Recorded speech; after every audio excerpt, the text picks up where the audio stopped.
Did we always spell Arcadia with a K? Travis squinted at the oversized LED wall like it had just flashed his Tinder profile to the boardroom.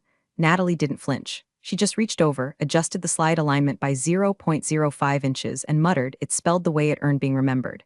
He blinked at her like she'd quoted a Bible verse in Klingon. That was Monday. By Thursday, she was gone. But let's back up. See, I knew something was off when the same intern who once asked if Helvetica was a band got promoted to creative strategy liaison and started deleting slides from my deck mid-meeting. No knock, no warning. Just clackety-clack on his Apple keyboard like he was disarming a bomb with Comic Sans. Welcome to Arcadia Interactive, where logic goes to cry in a beanbag chair.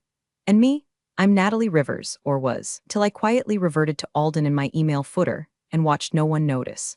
I'd spent 8 years building Arcadia's brand from a forgotten Saw-esque ghost into a Silicon Valley darling that once got mistaken for dating app, twice, on CNBC. I wrote every campaign tagline, named the damn company. Hell, the colors on our logo were inspired by the bruises under my eyes after back-to-back pitch weeks. I bled this brand out of my marrow. So imagine my shock when I'm pulled into a casual sync with HR, and they hit me with a smile sandwich. We're realigning for the future on the top bun, we're sunsetting your role in the meat, but you'll always be part of the Arcadia story on the dry-ass bottom. Right, like a chalk outlines part of the crime scene. Before I go any deeper, let me pause real quick. 97% of y'all listen to these stories without subscribing. That's like eating all the fries in someone else's McDonald's bag and not even offering ketchup. Hit that button. It feeds the gremlins who keep the lights on over here, and trust me, they bite when hungry.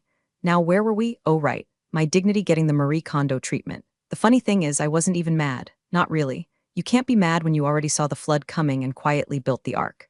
That morning, before HR summoned me like Voldemort's Yelp rep, I'd reread a contract clause I wrote 3 years ago, one of those boring vendor agreements no one ever finishes. But I finished it. And in paragraph 11.6, subsection C, it clearly stated that ownership of all assets created under external branding initiatives would remain with the independent consultant listed on Form 38B. That consultant? Natalie Alden. The clause was a ghost. It had floated unnoticed through every audit, every lawyer review, every leadership turnover, because no one questioned the woman making the PowerPoints. They should have, they really should have. So when Travis, the freshly hired brand messiah who once named a crypto coin after his cat, told me, "We own everything you built," I smiled like I'd just watched a toddler eat a Lego. "Of course you do," I said. "I wish you all the best with the rebrand." I stood. I left. I didn't go home. Instead, I walked 2 blocks to a coffee shop with weak Wi-Fi and great anonymity, opened my laptop, and typed 4 words to a very expensive, very patient attorney. Initiate phase 2. Because I may have signed off from Arcadia Rivers, but Natalie Alden? She never clocked out. The first time I heard the words Gen Z resonance, I was elbow deep in a brand review for our flagship app, reworking a UX funnel Travis had butchered into a TikTok nightmare. It was like watching a toddler finger paint on the Sistine Chapel and call it innovation. The email hit my inbox at 6:03 a.m. Subject line, exciting new branding chapter party rocket, the emoji combo alone should have been a war crime. Attached was a slide deck. All buzzwords, no oxygen, micro-moment immersion, nostalgia-forward synergy, youthquake impact modeling. There were 3 separate slides referencing vibe alignment, and right there, in comic new like a goddamn hostage note, was the crown jewel, Travis London, appointed interim creative director. Interim my ass. The ink hadn't dried on his job title, and he was already hosting internal brand Pulse cafes, which, spoiler alert, were just standing meetings where he wore ironic thrifted sweaters and made interns define themselves in 3 emojis. One girl cried. Another brought a ferret. Travis called it authenticity. But what stung deeper than the promotion? I wasn't invited to the kickoff committee. No consult, no heads up. I found out the same way Janet from payroll did, via company-wide memo and an animated gif of a dancing banana. Now, you gotta understand something. Up until that point, I was always in the room. Branding was my kingdom. They used to joke that I bled in hex codes. I designed our first internal culture doc during a layover in Dallas while eating trail mix out of a hotel ice bucket. I onboarded our original design team using a deck I wrote in grief the week after my dad passed. Every color, tagline, campaign cadence? Mine. And suddenly I was out, quietly, like a grandma's furniture during a state liquidation, wheeled away while no one's looking, just before the open house. I confronted Robert, our VP of Ops, during one of those passive-aggressive Slack huddles no one likes. He did that corporate eye dodge thing and said, "It's just time to evolve our aesthetic identity for a more youth-facing demographic. Think less legacy, more liquid cool." Then he smiled like he'd just explained gravity to an iguana. "Legacy?" I asked. "You mean like the brand equity that got us from Series A to IPO?" He shrugged. "It's not personal. That's the thing, it was personal. Always had been. They needed to pretend it wasn't, because admitting they were replacing experience with irony and eyeliner would have sounded bad in investor updates. Still, I played along. I went to the brand vibe visioning sessions and sipped overpriced kombucha while Travis said things like, let's unlearn everything we thought we knew about logos. I watched him throw out 10 years of brand language because he read a Substack about font trauma, and I smiled through it all. But at night, I started making copies, old vendor invoices, asset handoffs. My original Word docs from that rainy weekend, I named Arcadia Pulse on a diner napkin, while my then-boyfriend chain-smoked menthols and called branding theater. I even dug out the first pitch video we sent to our angel investor, where my voice cracked as I said, this is more than design. This is identity stewardship. They thought I'd go quietly, that I'd retire into LinkedIn purgatory with a beige certificate and a tote bag. But something had shifted in me. One slide at a time, they were phasing me out. One clause at a time, I was reclaiming every inch of what they thought they owned. The HR rep was wearing a shirt that said Monday's child is full of grace in glitter vinyl. It was Thursday. Thanks for meeting with us on such short notice, Natalie, she began, her voice wobbling between yoga instructor and hostage negotiator. The room smelled like citrus and cheap fabric softener. Robert was there too, our VP of Ops, now playing co-pilot in this ritualistic corporate exorcism. I sat straight-backed, hands folded neatly, notepad unopened. We wanted to share some exciting developments, Glitter Grace said, clicking through a deck labeled Evolving Forward. People Strategy 2025. Jesus. When someone titles your death sentence like a text talk, you know it's already printed. She droned on about realignment, flattening hierarchies, Gen Z onboarding funnels, and my personal favorite, role sunsetting. Like I was a lampshade, or a dying raccoon behind a Cracker Barrel. We recognize your enormous contributions, Robert added, nodding like he was eulogizing a goldfish. And don't worry, you'll be featured prominently in the new culture book. The culture book? That glossy pile of recycled sincerity we handed out to new hires, packed with staged photos of coworkers laughing at whiteboards and slogans like kindness scales. They wanted to put me in there like a fossil in amber. A polite little thank you beside a stock photo of Travis doing interpretive dance in front of our new logo. I said nothing. That was their mistake. Travis strolled in 20 minutes late like a Dollar Tree rock star, white sneakers, faux vintage tea with a wolf howling at an avocado, sipping a turmeric matcha like it held stock tips. He smirked when he saw me. Bittersweet, huh? He said, plopping into the seat across from me. But look, you built this place, that's legacy. He leaned forward, elbows on the table. Just remember, Arcadia owns everything you built. That's when something in my ribcage clicked. Not cracked, clicked like a safety off. I stood up, smoothed my blazer, tucked my notepad into my bag without writing a single word. Looked him in the eye and smiled. That's the thing about legacy, Travis, I said, voice even. You don't own it, you just rent the glow. He blinked, confused. Maybe it was the metaphor. Maybe it was the fact that I wasn't crying or begging or screaming. I just left. I didn't go back to my desk. Didn't pack a single pen. Left the succulents, the French press, even my old mug that said your brand sucks. Left it all. Downstairs, I walked straight past reception, past the lobby where they once hosted my 5-year award ceremony with a vegan cookie tray and a crumpled Go Natalie sign. Out onto the street, I pulled out a burner phone I hadn't touched in months. Dialed one number, a voice answered. Calm, familiar, is this a go? I watched a pigeon try to steal a bagel from a toddler and said, initiate phase 2. No pleasantries, no need. Because 2 years ago, the moment I got excluded from my first executive retreat, I started planning for this exact chapter. I rewrote vendor agreements, shifted asset attributions, buried clauses in legal mulch so dense even AI wouldn't find them. They wanted a clean exit. They were getting a controlled demolition. I spent the next 7 days doing what no one expected me to do, cooperate. With a smile, no less. I walked in like nothing had happened, like I hadn't just been shivved in the ribs with a recycled buzzword. I even brought donuts, old habit. Cinnamon twists for DevOps, sprinkles for legal, the sad gluten-free ones for UX that always tasted like apology. They thanked me, said it was cool I was being such a team player. No one asked why I was back so soon. No one noticed I wasn't forwarding anything to my Arcadia email anymore. Because I wasn't in the system. I was documenting it. I started with the server archive. My credentials were still live for some reason. Travis, bless his heart, hadn't initiated an access revocation. Rookie mistake. I downloaded every version of every creative brief, mood board, design, schematic, vendor chain, invoice trail, every tagline that originated from me, down to a half-drunk Sharpie scribble I'd once tossed on a napkin during a layover in Newark. All of it. Filed, encrypted, mirrored. And I moved on to the physical stuff.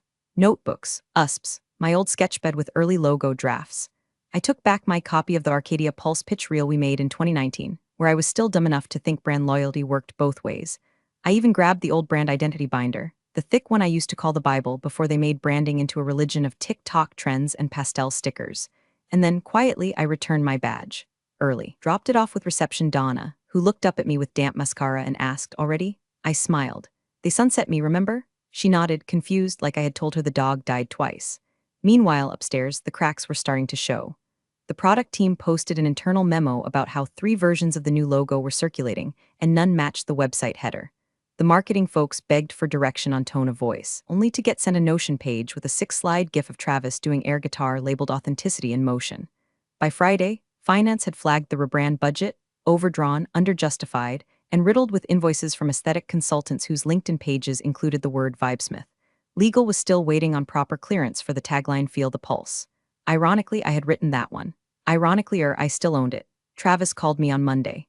Natalie. Hey, he said, voice too casual. Big live stream next week. The board wants your input. Nostalgia touch, you know? Ground the new in the old, that kind of thing. I pictured him Googling how to politely ask the person you betrayed to save your ass. I paused, then I said, sure, I'd be happy to consult. His sigh of relief was audible. Great, email me your contact. I'll loop you in. That afternoon, my reply landed in his inbox. Plain and simple. Natalie Alden, independent consultant, Alden Brand Group. Unlaunched, but beautifully letterheaded. The moment I hit send, I felt it click, like a bone popping back into place. My maiden name hadn't touched the system in years, but there it was again, floating through Arcadia's mail servers like a ghost they forgot they owed rent to.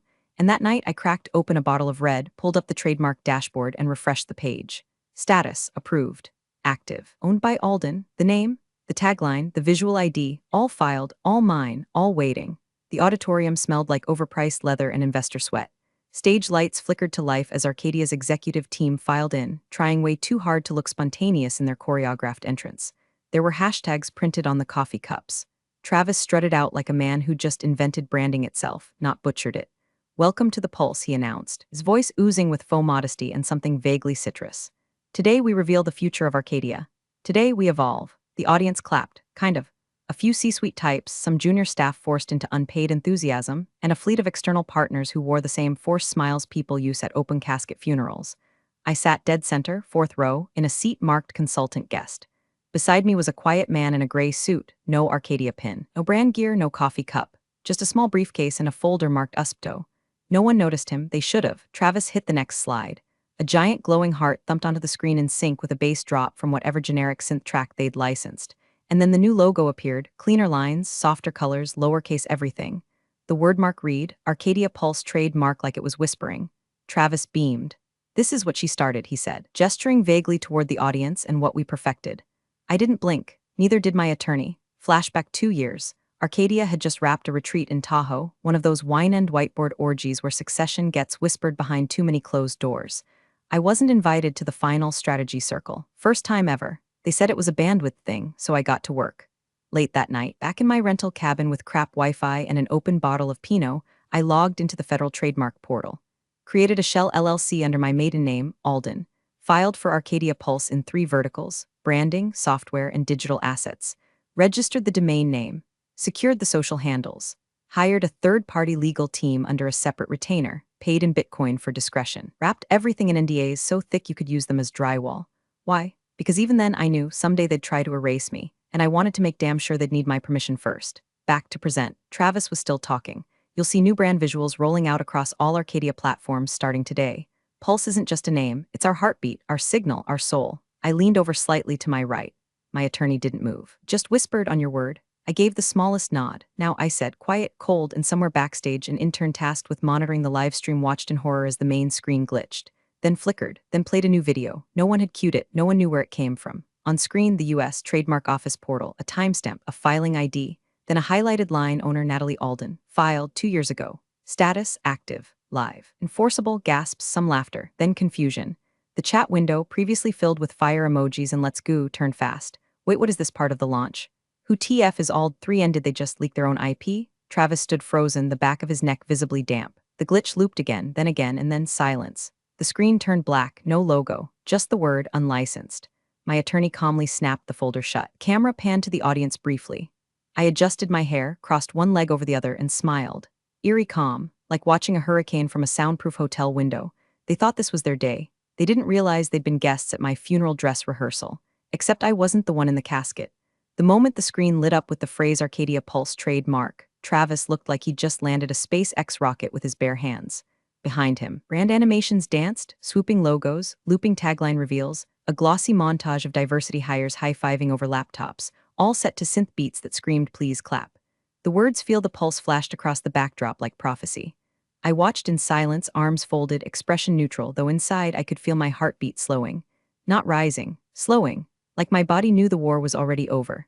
Travis grinned at the camera. What you're witnessing today is the culmination of months of vision, alignment, and creative disruption. A new heartbeat, a new pulse, Arcadia pulse. He paused for applause, it didn't land. My attorney leaned slightly forward, brushing the edge of his briefcase with 2 fingers. Now, I didn't blink, now. That's when the screen stuttered. The logo paused mid-loop.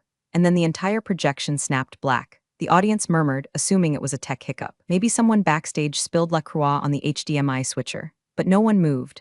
Then a white cursor appeared on screen, clicking through a desktop most definitely not part of the show deck.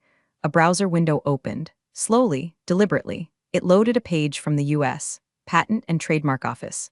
The sound system, still live, clicked on, playing a voiceover in a neutral monotone. Trademark registration number, 90,762,849. Owner of record, Natalie Alden. Filing date, June 19, 2023. Classification, software branding and digital properties. Current status, active and enforceable. Another voice joined in. This time, Travis's own, extracted from an old internal clip saying we own everything she built. And a new slide faded in. Correction, you leased it, you defaulted. Gasps turned to laughter. The boardroom camera caught someone, VP of Finance, I think, slapping their own forehead. On screen, the Arcadia Pulse logo appeared again. But this time, stamped diagonally across it in blood red, unlicensed use. Pending litigation, and then silence, not technical silence, corporate silence, the kind where everyone's brain starts quietly screaming behind their eyeballs while their mouth stays frozen in a half smile. The chat on the live stream exploded. Is this a joke or bro just dropped the IP hammer she owns the name? Someone's getting sued lol PLS, tell me this is meta marketing. Travis stood motionless, mouth slightly ajar, like a Sims character with a broken AI loop. From my seat, I could see the sweat beginning to spot through the armpits of his faux vintage design is Resistance t-shirt. He turned toward backstage. No one came. He turned back to the audience. Still no one. And then finally he found me. Our eyes met. He opened his mouth to speak, but I raised a single finger and slowly shook my head. His face drained of color. I could see it hit him, not just the embarrassment, but the legal implications. The investor implications. You just torpedoed evaluation implications, because this wasn't a prank. This was a receipt, and every pixel behind him was evidence. I leaned toward my lawyer. Email them the cease and desist package and the licensing fee schedule. On it, he said, already opening his laptop. As we stood to leave, the screen behind Travis flickered one final time and displayed a simple white line on black. Next time, pay your invoice. Phones were already ringing before I reached the back of the auditorium.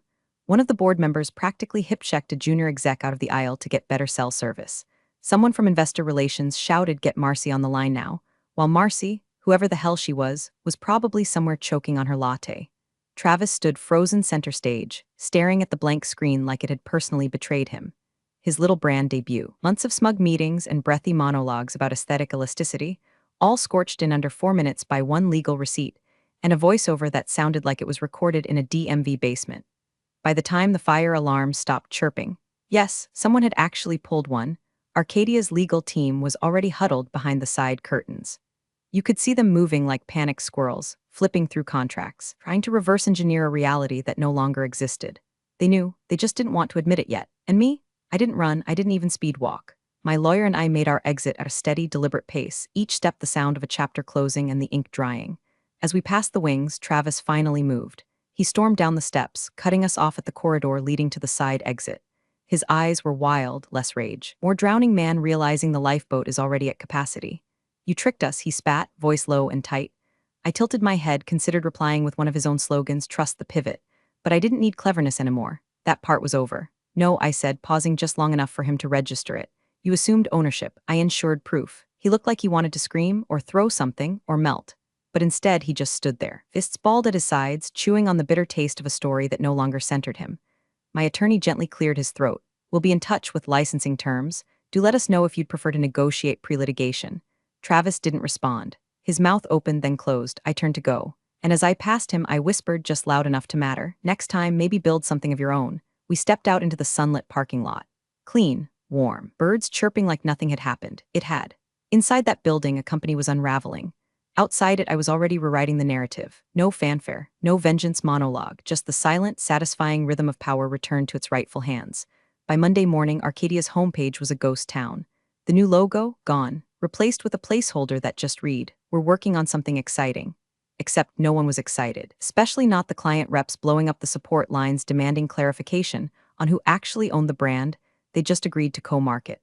Legal issued a clarifying statement to partners. It was supposed to sound reassuring. Instead, it read like a cold sweat in Times New Roman. Arcadia Interactive is currently evaluating certain elements of its recent brand transition in light of new documentation brought to our attention. Translation. We stepped in it deep. The next domino fell before noon. Two Fortune 100 clients suspended their paid media campaigns, citing intellectual property instability. One of them even asked if they needed to rebrand their own collateral just to avoid litigation splash damage. By Tuesday, the board announced Travis had been placed on administrative leave pending internal review. That was code for don't come back unless you can conjure us a miracle or a very compelling hostage. No farewell email, no Slack wave, just poof, vanished, like a Tumblr rebrand in 2013. And me? I was on my third coffee of the morning scrolling Zillow listings I'd never buy and watching it all unfold from my kitchen island. That's when the email landed. Subject line, strategic consultation, immediate engagement body. Hi, Natalie. Board would like to extend an invitation for you to return in a consulting capacity to help stabilize our brand identity and communication pipelines. This would be a short-term engagement, generously compensated with full executive support. Please let us know your availability for kickoff call this week. I stared at it for a long, quiet minute, then typed 2 words, I'm booked, send. I didn't even feel smug, just clean, because the truth was, they weren't calling me back out of respect or guilt or acknowledgement. They were calling me because they'd lost the map and I was the one who drew the roads. But I wasn't interested in being their flashlight anymore. I was the damn sun. Later that afternoon, we sent over the licensing terms. A formal agreement to rent back the Arcadia Pulse name and visual assets for an 18-month period, limited to current markets, non-transferable, renewable only by mutual consent. Price tag, 6 times what they'd budgeted for the rebrand in total. Travis's salary, covered in 1 quarterly payment. They accepted within 48 hours, no negotiation, no counteroffer. Just one tired legal reply with a single attachment titled Signed Agreement Final Fina L Final PDF. Control wasn't something I had to wrestle back. It was something they slid across the table with both hands, praying I'd say yes. And I did, not because I needed their money, but because I liked the reminder that ownership, real ownership, isn't what you shout about, it's what you prove, with timestamps and paper trails and silence. Closure didn't look like slamming a door. It looked like holding the keys to a building someone else now had to rent. The video hit LinkedIn at 9:04 a.m. on a Thursday. No countdown, no teaser campaign, just a clean title card with soft piano music and one name in simple serif font, Alden Brand Group. Then came the footage. Natalie, hair pulled back, blazer sharp enough to cut through corporate spin, standing in a sunlit office, speaking directly to the camera. For years, I built stories behind the curtain. Now, I'm building them under my own name. Alden Brand Group isn't a rebellion. It's a return to clarity, to ownership, to work that doesn't pretend to be soul. It actually feels like it. We're not here to vibe. We're here to last. 12 seconds later, the comments started pouring in. We've been waiting for this. Sent this to my CMO, told her to run, not walk. Funny how you can feel trust in a voice. Within the hour, her calendar was full. By noon, 3 of Arcadia's largest B2B clients had requested transition meetings with Alden Brand Group. One of them used to sit on Arcadia's advisory panel. Another had Travis on speed dial, past tense. The silence at Arcadia was less quiet, more hollow. That same day, a hastily organized town hall was held in the all-hands auditorium. HR passed out fizzy water and protein bars like emotional compensation. Robert stood stiffly on stage beside the interim branding team, who looked like they'd aged 10 years in 1 week. He cleared his throat. We want to acknowledge the confusion surrounding our brand transition and the recent updates from former team members now operating independently. No one clapped. Not at the beginning, not at the end, not even when he tried to tell a joke about every good story having a plot twist. One brave soul from accounting asked if the company's mission statement still included creative stewardship. Robert mumbled something about ongoing refinement. Screen behind him flashed the original Arcadia logo, the one Natalie had hand-drawn in her sketchbook on a Sunday afternoon while her soup burned on the stove. It hung there, untouched, fragile, a memory, not a message. Down the hall, Travis's old office now had a post-it stuck to the door in faded Sharpie. Vacant, no plaque, no title, just a sticky square of resignation. Across town, a different door opened.